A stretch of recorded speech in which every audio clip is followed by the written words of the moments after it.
లైఫ్లో ఎప్పుడు లిమిటెడ్గా బ్రతకద్దు. ఎగ్జాంపుల్, నువ్వు కాలేజ్కి వెళ్ళాలి. హై స్కూల్ నుండి ఒక కాలేజ్ స్టూడెంట్కి కావాల్సిన మినిమం థింగ్స్ ఫస్ట్ అరేంజ్ చేసుకో. ఒక మంచి ల్యాప్టాప్, కావాల్సిన బుక్స్, మంచి dresses, good bag, casual and formal shoes, pocket money, అవసరమైతేనే బైక్ లేదంటే పబ్లిక్ ట్రాన్స్పోర్ట్కి కావాల్సిన డబ్బులు, బైక్ తీసుకుంటే ఈఎంఐ, పెట్రోలు, బెస్ట్ కాలేజ్లో అడ్మిషన్, దానికి ఫీజ్, ఇవన్నీ పేరెంట్స్ దగ్గర నుండి తీసుకోవడం కాదు, నువ్వు సంపాదించు. ఏజ్ ఏదైనా సరే, నువ్వు నీకు కావాల్సింది ఇప్పుడు సంపాదించుకోలేకపోతే నీ పేరెంట్స్ని బ్లేమ్ చేయొద్దు, సొసైటీని బ్లేమ్ చేయొద్దు. అన్నీ ఒకేసారి మనకు అవసరం ఉండదు.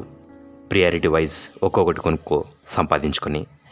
నీకేదైనా హాబీస్ లేదా ఇంట్రెస్ట్ ఉంటే, ఫర్ ఎగ్జాంపుల్ నువ్వు గేమ్స్ లేదా స్పోర్ట్స్ ఆడేటట్టు అయితే కావాల్సిన షూస్, వస్తువులు, నీకు మ్యూజిక్ అంటే ఇంట్రెస్ట్ ఉంటే కావాల్సిన ఇన్స్ట్రుమెంట్స్, ఫోటోగ్రఫీ అంటే ఇష్టం ఉంటే కావాల్సిన కెమెరా, ఇలా ఏది కావాలన్నా ప్లాన్ చేసి కావాల్సిన వస్తువులు కొనుక్కో. దానికి ఫ్యామిలీ మీద ఆధారపడద్దు. మార్నింగ్ ఈవినింగ్ ఫ్యూ అవర్స్ ఏదో ఒక వర్క్ చేయి. నీకు ఏదో ఒక స్పెసిఫిక్ స్కిల్ ఉంటే అది డే బై డే ఇంప్రూవ్ చేసుకో. దాంతో డబ్బు సంపాదించు. నా కాలేజ్ టైంలో ఫ్రెండ్స్ స్టోరీ చెప్తాను. అబ్బాయి అమ్మాయిని తేడా లేకుండా టైలరింగ్ చేసేవాళ్ళు, షాప్స్లో వర్క్ చేసేవాళ్ళు, డ్రెస్లు, శారీస్కి పూసలు కట్టేవాళ్ళు, ఆఫీస్ బాయ్గా, క్యాటరింగ్లో, బార్ అటెండెంట్గా, హోటల్లో సర్వర్గా, వెయిటర్గా, రిసెప్షనిస్ట్గా, కంప్యూటర్ కోర్స్ టీచర్గా, హార్డ్వేర్ రిపేరర్గా, ఇలా ఎన్నో చేసేవాళ్ళు. నేనైతే కిరాణా కొట్టులో పొట్లాలు కట్టేవాడిని.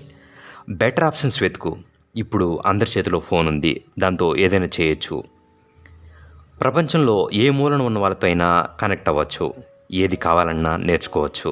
సో ఒక మాటలో చెప్పాలంటే లిమిటెడ్గా బ్రతకద్దు.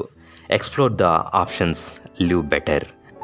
మన లైఫ్లో డెసిషన్ మేకింగ్ చాలా ఇంపార్టెంట్.